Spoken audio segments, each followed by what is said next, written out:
A continuación, para continuar con este programa, tenemos al doctor Eric Kimura, que bueno, es bien conocido por todos. El doctor Eric Kimura es experto en imagen cardiovascular con muchos años de experiencia, formado en el Instituto Nacional de Cardiología y formado fuera. El doctor se formó con el doctor Raymond Kwong en el Brigham, en Boston, y bueno, el doctor tiene una experiencia verdaderamente amplia en lo que se refiere a resonancia magnética y tomografía cardiovascular, y una experiencia también muy importante en lo que se refiere a docencia e investigación. Entonces, a continuación tenemos al doctor Eric Kimura.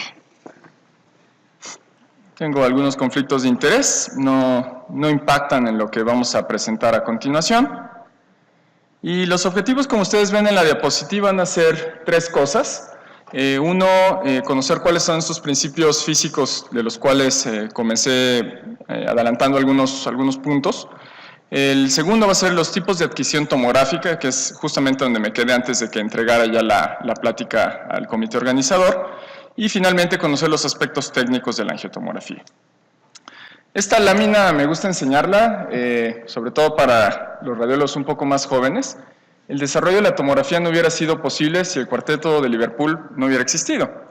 Y esto es porque quien financió justamente el proyecto del ingeniero Hounsfield, en realidad no fue ni siquiera un ingeniero, fue un técnico de radares en la Segunda Guerra Mundial, Hounsfield, pero era muy abusado para las cosas del cómputo. Y entonces, cuando terminó la Segunda Guerra Mundial, entró a trabajar en una compañía que se llama EMI, la disquera famosa, que era quien justamente patrocinaba al cuarteto de Liverpool. Y justamente, pues por el éxito de ellos, pues EMI se llenó de dinero y dijo, bueno, vamos a apostarle un poco al proyecto que tiene este Hounsfield, y así justamente se desarrolla la tomografía. Y más o menos fue un año después del gran éxito que tuvieron los Beatles. Vamos a dar un salto relativamente grande, me brinqué pues prácticamente desde el desarrollo de Hounsfield, que fue en 1968 al 70, hasta 1987. Y el motivo por el que enseño esta lámina es que las técnicas de adquisición tomográfica más modernas de todos es como algo medio retro, ¿no? Entonces regresó justamente a la adquisición denominada step and shoot o prospectiva, en donde el tubo de rayos X está montado en un anillo. El tubo de rayos X gira en ese anillo los 360 grados, en ese momento se detiene, la mesa avanza, otra vez gira el tubo de rayos X, se detiene, avanza la mesa y dependiendo del volumen de cobertura que tenga el sistema con el que ustedes trabajen, pues es la rapidez con la que se hace la adquisición del estudio. Hay tomógrafos en la actualidad en donde el volumen de cobertura es verdaderamente tan amplio que con que gire una sola vez se tiene el volumen total de cobertura en un protocolo prospectivo o step and shoot como se llaman estos. ¿Por qué ocurre esto? Pues porque el tubo de rayos X al girar tiene una colimación de 16 centímetros y obviamente un corazón en promedio mide unos 8 o 9 centímetros, un dilatado ya hasta 10 centímetros, entonces todavía queda un buen margen, de tal forma que la gran mayoría de los protocolos o de los corazones con estos tomógrafos de gran volumen de cobertura pueden ser adquiridos en un solo giro. Entonces el concepto importante es step and shoot, el tubo de rayos X gira, se detiene, avanza la mesa, nuevamente se prende el tubo de rayos X y así sucesivamente.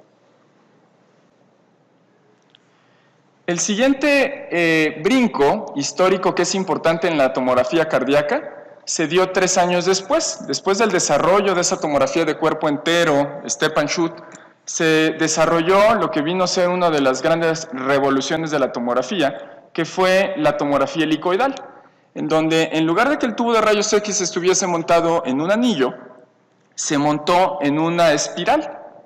De tal forma que cuando el tubo de rayos X está girando, ya está haciéndolo de manera continua, está girando, imagínense, en esta hélice, y al tiempo que el tubo de rayos X está avanzando de la dirección de la cabeza hacia los pies del paciente, el paciente que se encuentra recostado en la mesa va avanzando en sentido contrario. De tal forma que eso generó además un concepto que se denomina pitch. Y el pitch, en particular en los protocolos de tomografía cardíaca retrospectiva, que son las tomografías helicoidales, debe ser un pitch verdaderamente bajo, de menos de 1. Típicamente un pitch de 0.3 o de 0.26 para las tomografías cardíacas. Recuerden que el concepto de pitch tiene una relación entre qué tan rápido avanza la mesa en relación al grosor de corte para la tomografía de un corte o al grosor del detector en el caso de la tomografía multidetector. Entonces, ¿cómo funciona esto? Entonces, en las caricaturas de abajo viene la animación en donde un pitch bajo, si se fijan, se están solapando un corte sobre otro, ¿ok? Mientras que si ustedes empiezan a aumentar el pitch, pues obviamente a un pitch de 1, entre un corte y otro no hay espacios, pero no se está solapando, y finalmente en pitch altos, entre un corte y otro empieza a haber un espacio vacío de información. Nuevamente, los pitch altos, con algunos sistemas, sobre todo aquellos que tienen doble fuente de energía, hay algunos protocolos ultramodernos que se llaman High Pitch Protocols, que tienen un pitch cercano a 3.75, en donde aparecen verdaderamente hoyos entre un corte y otro. Pero ¿qué es lo que rellena, entre comillas, el espacio que queda entre un corte y otro? Justamente el segundo tubo de rayos X que está colocado a 92 grados de distancia en relación al tubo A. ¿Ok? Entonces el tubo A haría lo que correspondería en este caso a la parte verde del corte, y el tubo B estaría rellenando justamente el vacío. Esos son los grandes avances justamente en la tomografía cardíaca. Esto es lo que les decía. En tomografía helicoidal se toma más bien en consideración el grosor de corte, porque de eso dependía el tamaño del detector, pero en la tomografía multidetector lo que toma en consideración es el tamaño per se del detector.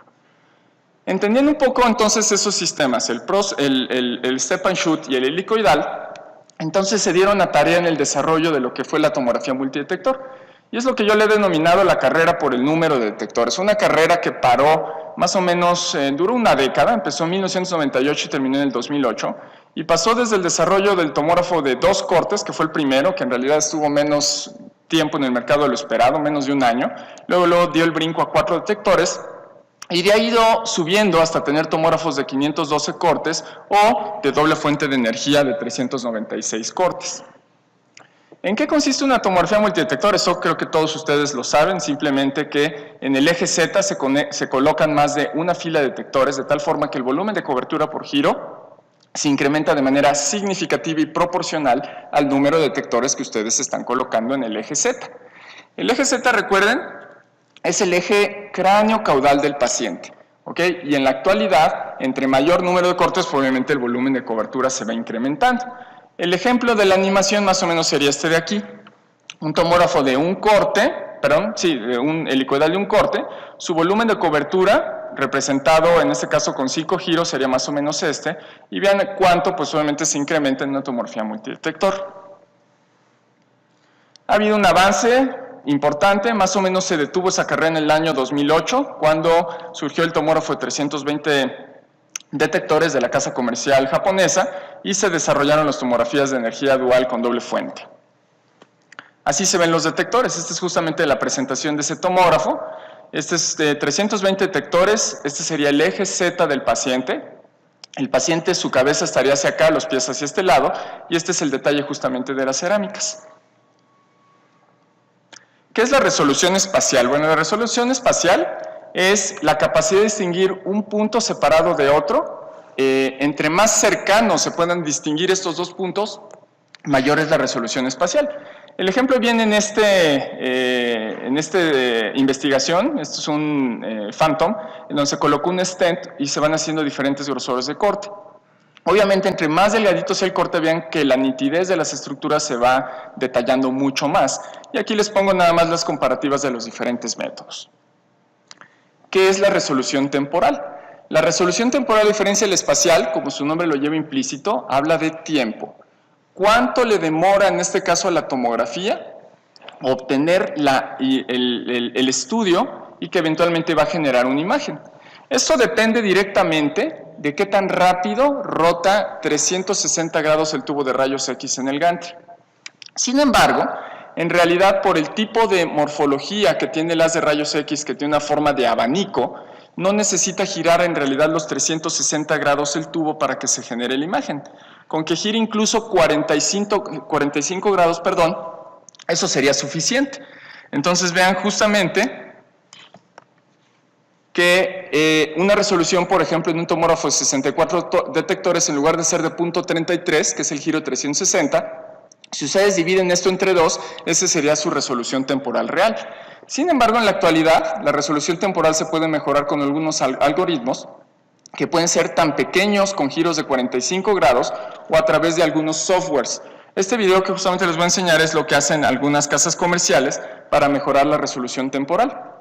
Hacen un análisis matemático de cuál sería la distribución que va a tener la arteria en el tiempo y luego crean una segunda serie en donde hacen como un acoplamiento de la predicción del movimiento de esa arteria y esto puede mejorar la resolución temporal a 28 milisegundos. Prácticamente la resolución que tiene la ecocardiografía o el cateterismo cardíaco. Entonces, obviamente, esto mejora mucho la resolución temporal de los estudios y mejora la calidad del mismo. Otro concepto interesante es la colimación seccional, es la cobertura por giro, es de esos puntos importantes que se tienen que tomar en consideración cuando se va a hacer la adquisición, por ejemplo, de un equipo.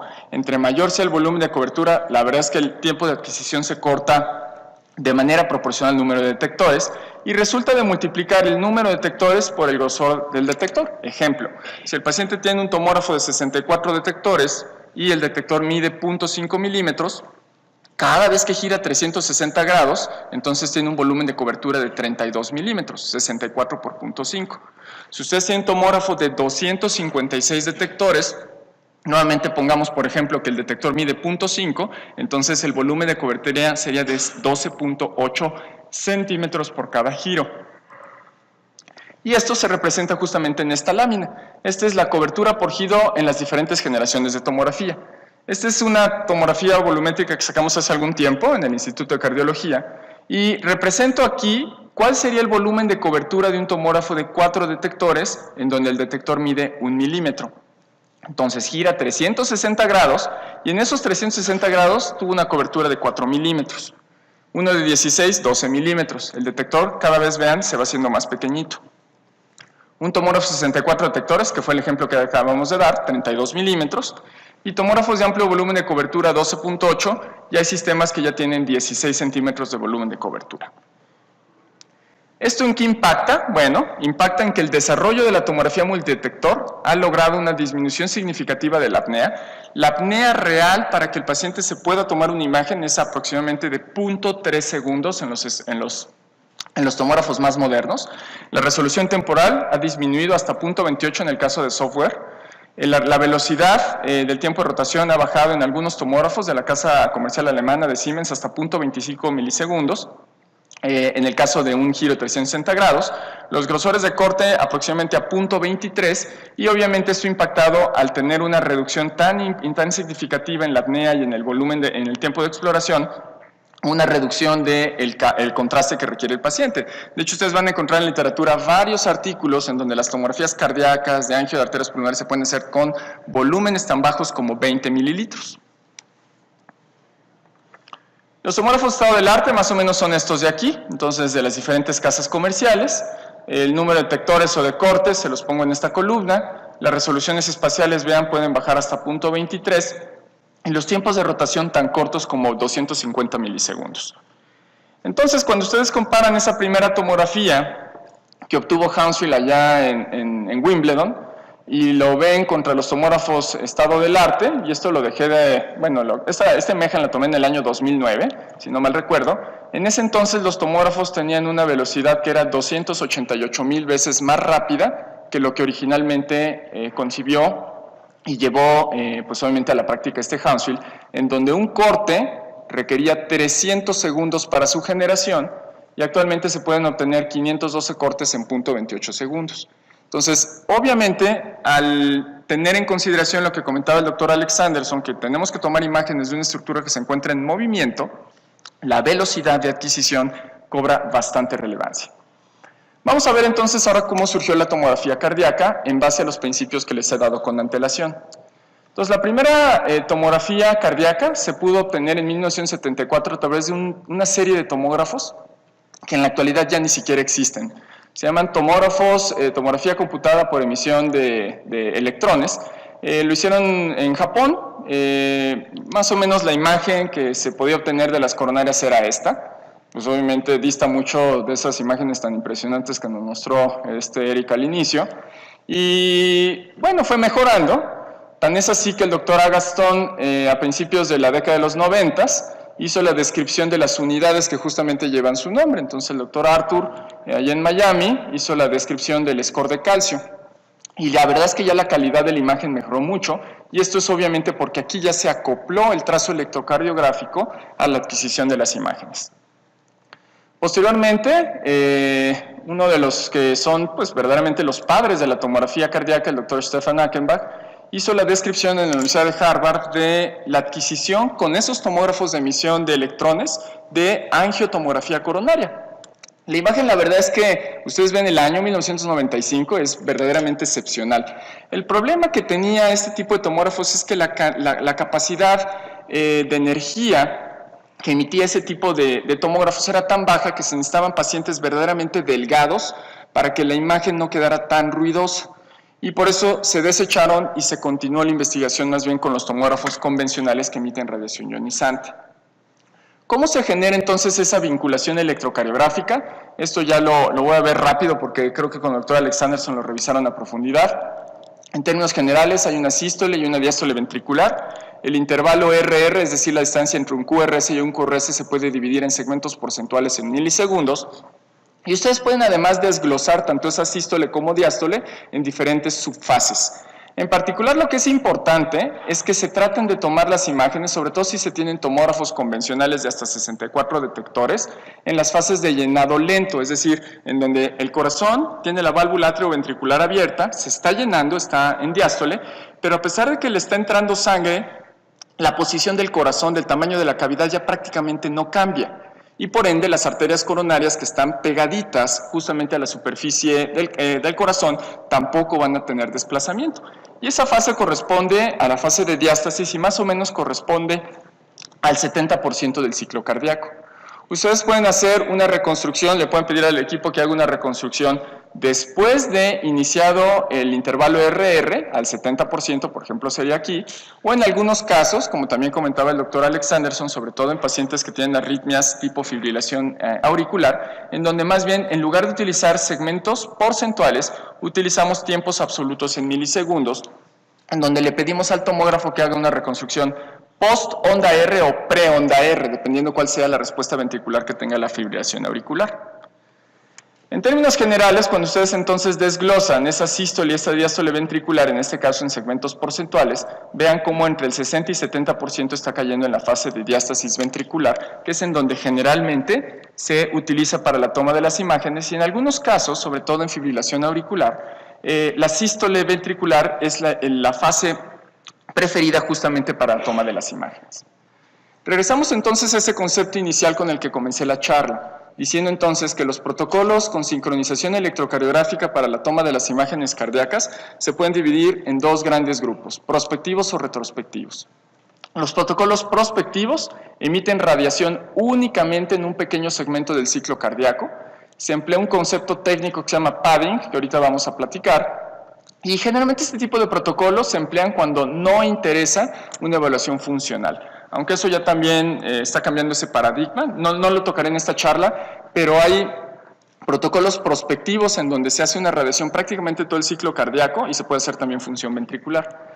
Pero en segundo grupo están los protocolos retrospectivos, en donde se emite radiación en todo el ciclo cardíaco, en varios ciclos cardíacos consecutivos, y esta es una técnica helicoidal. El tubo de rayos X y la mesa tienen un movimiento continuo. ¿Cómo es esto? Vamos a empezar primero con el protocolo prospectivo. Entonces, ustedes tienen el trazo electrocardiográfico, vean cómo la imagen final no tiene la totalidad del ciclo. ¿Qué es lo que ocurrió aquí? El tomógrafo identifica este QRS, un X tiempo después que el operador decide cuál va a ser ese tiempo, se emite radiación en un segmento muy pequeño, se para la radiación, el siguiente latido, el tubo de rayos X no está prendido porque el paciente se mueve o se desplaza en la mesa se detiene, el siguiente QRS otra vez emite radiación y así sucesivamente. Eso es un protocolo prospectivo o step and shoot o adquisición axial, cualquiera de esos tres nombres. En los protocolos retrospectivos, a diferencia de los prospectivos, se tiene información completa del ciclo cardíaco. Es por eso que en este ejemplo, en donde tiene una válvula mecánica en posición aórtica, ustedes pueden ver la apertura y el cierre completo de la válvula. Y en esta adquisición, ¿qué es lo que ocurre? El complejo QRS del paciente recibe radiación completa, pero no solo en este ciclo, sino en todos los ciclos que pues, se requieren para completar el volumen de cobertura.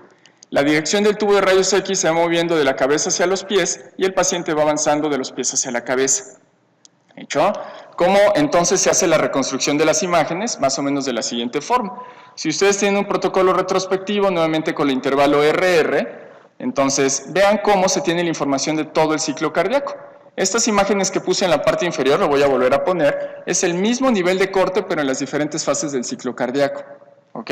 Si obviamente ustedes van haciendo cortes hacia arriba y hacia abajo y lo ponen en todas las fases, pues tienen la imagen en cine. ¿Hecho? ¿Cómo se hace esto? Bueno, más bien lo que permite esto es la evaluación funcional, en este caso en un paciente que tiene un angiosarcoma de la aurícula, o pueden hacerlo para la evaluación valvular o la función ventricular per se. ¿Cómo reconstruye la máquina? Entonces, una vez que se adquiere la información, si este es el volumen final de la imagen final, en un protocolo prospectivo, el primer latido al 70% va a dar el primer bloque de información. El segundo latido, dijimos, no da información porque aquí se movió la mesa. El tercer latido da el siguiente bloque de información y así sucesivamente. En este caso, una reconstrucción que le estamos pidiendo al equipo que le haga el 70% del intervalo RR. En el caso del retrospectivo, sí hay información en latidos continuos y en todos los latidos, y además como tiene el solapamiento que les comentaba yo por el pitch de punto 3, se requieren generalmente un poco más de latidos para la adquisición completa, y más o menos el display final de la imagen de cómo se hace la reconstrucción es este. Todos los latidos van a dar un bloque de información para generar la información final. Pasando ahora a la última parte de la charla, es el desarrollo de la tomografía cardíaca ahora ha caído en cuenta sobre que se debe de cuidar mucho la radiación que recibe el paciente. Y esa es ahora la carrera de la baja radiación. Como yo les comentaba, la carrera por el número de detectores paró más o menos en el año 2008-2009 con el surgimiento de la tomografía de doble fuente de energía, con 256 cortes o 320 detectores en el caso de la casa comercial japonesa. Y a partir de ese momento, más bien las casas comerciales se han enfocado a tratar de hacer que el estudio quede igual de bien, pero con mucho menor dosis de radiación. Y esto es una buena, verdadera práctica radiológica. Sé que aquí en este auditorio la mayor parte de la audiencia son radiólogos y es muy importante cuidar esto porque sigue el principio ALARA que ustedes bien conocen. Y las tres formas en que se puede bajar la radiación es a través de la modulación de la dosis. Esto es principalmente a nivel del amperaje, aunque también hay algunos sistemas que también hacen reducción del kilovoltaje y una reducción del kilovoltaje que se llama inteligente. Protocolos high pitch o de un solo latido, dependiendo de cuál sea la generación de la marca de la última generación de tomografía con la que ustedes estén trabajando. Y finalmente, que independientemente cuál sea la plataforma, prácticamente todas las casas comerciales han desarrollado algoritmos matemáticos de reconstrucción denominados reconstrucción iterativa. ¿Por qué es importante cuidar la radiación? Esto lo tomé de una editorial que publicó el doctor Einstein en JAMA en el año 2007. El doctor Einstein es un cardiólogo, pero que hace imagen cardiovascular, justamente. Es interesante, y eso retomo el concepto que dijo la doctora Loja en su ponencia, de que no importa quién haga la imagen, puede ser el cardiólogo, el cardiopediatra, o el radiólogo pediatra. Lo importante es que lo haga bien, y que lo haga bien bajo un supuesto de un entrenamiento y que tenga un conocimiento. ¿Okay? Eso es muy importante. Y este es el mejor caso, quien nos vino a hablar de radiación no fue un radiólogo, fue un cardiólogo. Y él, en esta editorial, más o menos hizo una estimación matemática a través de una proyección de que por cada 10 milisieverts que un paciente recibe en una tomografía, se van a desarrollar un cáncer fatal en cada 2.000 tomografías. Entonces imagínense, si las tomografías en Estados Unidos se cuentan por decenas de millones, ¿cuántos cánceres relacionados a la radiación estamos generando?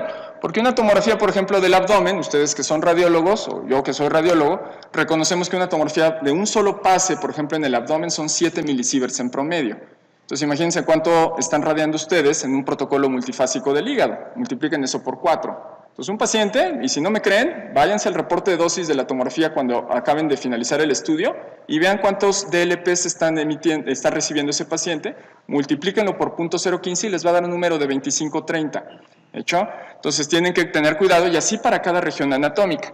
Entonces, eso lo publicó el doctor Mettler ahora para los estudios cardíacos. Es una publicación ya relativamente viejita, cuando la información de la tomografía coronaria era únicamente con protocolos retrospectivos convencionales, en donde la dosis de radiación estaba entre 15 y 25 milisieverts, ciertamente inferior que el talio distribución, pero definitivamente mucho más alta que pues, una tomografía de tórax o no se diga una radiografía de tórax. Y aquí están los valores numéricos. ¿Okay? El chiste es de que con las nuevas tecnologías se puede aspirar a tener estudios de tomografía cardíaca completa equivalentes a 3 radiografías de tórax. Sí, una tomografía completa del corazón con 3 radiografías de tórax. Ahorita les voy a decir cómo se hace. Y como les había comentado, todo esto sigue o persigue mantener el principio radiológico, esos grandes paradigmas que espero que nunca desaparezcan en nuestra práctica, que es el principio ALARA, por el acrónimo en inglés que ustedes ven aquí abajo, en donde lo que se busca es que en esta balanza, en cuanto a la radiación que el paciente reciba, mantenga una calidad diagnóstica importante. O sea, de nada sirve hacer un estudio en donde la tomografía quedó con una ultra baja radiación y el estudio quedó ininterpretable. ¿Hecho? Entonces, obviamente, cuando ustedes comienzan su práctica, no solo de la imagen cardiovascular, deben obviamente darle mucho más peso al inicio a la calidad. Y en cuanto ustedes se sienten confiados con el protocolo, empezar a hacer los ajustes al protocolo para que verdaderamente esta balanza se encuentre equilibrada. Entonces, esto son las formas en que se cuantifica la radiación, pero me voy a centrar nada más en estos dos conceptos, los últimos, la dosis acumulada y la dosis efectiva. Esta es la que se expresa en milisieverts. Entonces, el reporte de dosis que ustedes van a encontrar cada vez que finalizan un estudio va a ser la dosis acumulada, el producto dosis-longitud. Este número que de aquí, para poder ustedes obtener la dosis efectiva de radiación, tienen que multiplicar el DLP por estos factores de ponderación. Y así ustedes obtienen cuál es la cantidad de radiación efectiva que el paciente recibió. Entonces, repitan una tomografía convencional, por ejemplo, de corazón, si ustedes utilizan un protocolo prospectivo y están haciendo bien las cosas, deben estar alrededor como de los 7 milisieverts. ¿Okay? Si están haciendo protocolos retrospectivos sin técnicas de modulación, van a estar entre 18 y 25 milisieverts. Y si tienen la fortuna de trabajar con un sistema estado del arte, con un amplio volumen de cobertura, posiblemente puedan estar aspirando a hacer tomografías de 0.3 milisieverts. ¿Cómo se hace esto? Bueno, todo esto se dio a raíz de un estudio, y ahorita hay protection creo que hasta 4, ¿no? La verdad es que yo le perdí un poco la pista, pero la información importante creo que surgió justamente en este trial, que fue el primero, en donde se vio cuáles son los factores que impactan en incrementar la radiación a los pacientes y cuáles son los que lo disminuyen. Y justamente las casas comerciales se dieron la tarea de trabajar en cómo, sobre estos factores, hacer que el estudio quedara más amigable al paciente. Y entonces salieron las famosas buenas prácticas, la imagen gentil, que consiste en que se haga una buena decisión de qué protocolo emplear, si va a ser retrospectivo o va a ser prospectivo. Si pueden modular la corriente, hay varias formas de modulación corriente que ahorita les platicaré, hacer el ajuste en base al peso tanto del kilovoltaje como de la corriente. Y finalmente los nuevos sistemas, independientemente del número de cortes, prácticamente todos ya incluyen algoritmos de reconstrucción matemática de tipo iterativo. El primer punto que les ponía yo en la lámina anterior, prospectivo-retrospectivo. Utilizar un protocolo prospectivo reduce 83% la dosis de radiación, sin deteriorar la calidad de la imagen. Esa adquisición prospectiva, si de repente el paciente tiene una frecuencia ciertamente irregular, si bien por default el tomógrafo solo va a emitir radiación en este pequeño pedacito del intervalo RR, ustedes lo pueden ir incrementando, dependiendo de la variabilidad de la frecuencia cardíaca que tenga el paciente. Y eso esencialmente no impacta en la calidad diagnóstica, pero sí impacta, repito, mucho en la dosis de radiación que recibe el paciente. Entonces, esta es la tablita mágica, ¿no? De qué hacer con el protocolo, dependiendo de cuál es la variabilidad de la frecuencia cardíaca, que pongo en esta columna, y que se vaya cruzando contra la frecuencia cardíaca que tenga el paciente, que represento en esta fila. Entonces, ustedes van haciendo así los cruces. Por ejemplo, este paciente no tiene una frecuencia cardíaca debajo de 60, no tiene prácticamente nada de variabilidad entre un latido y otro. Hazle un protocolo prospectivo y no le pongas padding, con lo que viene por default en el equipo. Y así pueden ustedes estar haciendo los match de las diferentes combinaciones, pero hay algunos pacientes que dependiendo del escenario, más bien se recomienda hacer protocolos retrospectivos. ¿Ok? Repito, lo más importante es mantener la calidad y luego trabajar en la parte de la radiación. En caso que ustedes hagan protocolos retrospectivos, pueden modularlo dependiendo de la parte del ciclo cardíaco. ¿En qué consiste esto? posiblemente se entienda mejor en esta diapositiva. Entonces, en la parte superior de la lámina, esta es la captura de pantalla de un sistema Siemens en donde no se empleó modulación. Eso ustedes lo pueden ver porque existe un rectángulo de color azul muy clarito que representa que la dosis en corriente que recibió el paciente fue igual en todas las partes del ciclo cardíaco. Las barras azules representan el sitio donde se generó la reconstrucción. Pero si se fijan, el paciente recibió radiación igual, sea en sístole, en diástole, en el latido 1, 2, 3, 4, 5, etc. El paciente fue en mismas características del tubo en todo el estudio. En la parte inferior de la diapositiva ahora pueden ver cómo se modula. La modulación basada en el trazo electrocardiográfico depende de que si sabemos que la coronaria va a tener el menor movimiento en la diástole, solo emite corriente al 100% en ese pedazo del intervalo RR y en el resto modúlalo y utiliza menor cantidad. Y luego hay algunas tecnologías en donde vean cómo incluso disminuye a una mínima dosis de corriente el tubo cuando no se va a emplear ese tipo de información. Un par de minutitos más.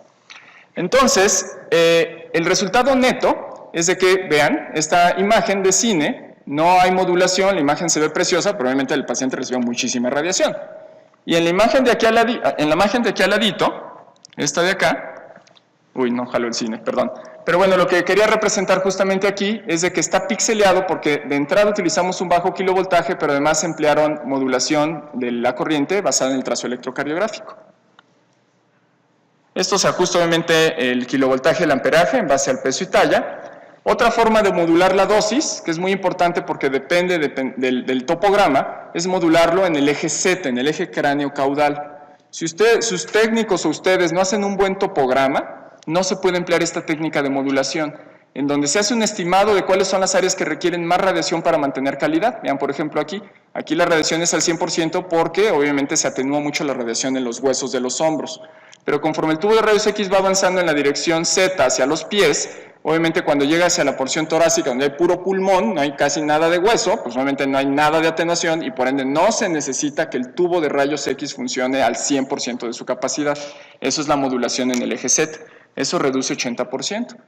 Hay otras plataformas más fresas todavía, en donde la dosis de radiación en términos de corriente se disminuye a través de una modulación órgano específica. El tubo de rayos X conforme va a girar, cuando no tienes la modulación órgano específica en la región de la mama, el tubo de rayos X giró 360 grados y la corriente fue igual en el giro de los 360. La modulación órgano específica es que el tomógrafo reconoce dónde están las áreas sensibles, en este caso en la mama, en la región del tórax, o en los cristalinos en la parte de la cabeza, y cuando va girando por enfrente de ellos, hace una reducción de aproximadamente el 40% de la corriente.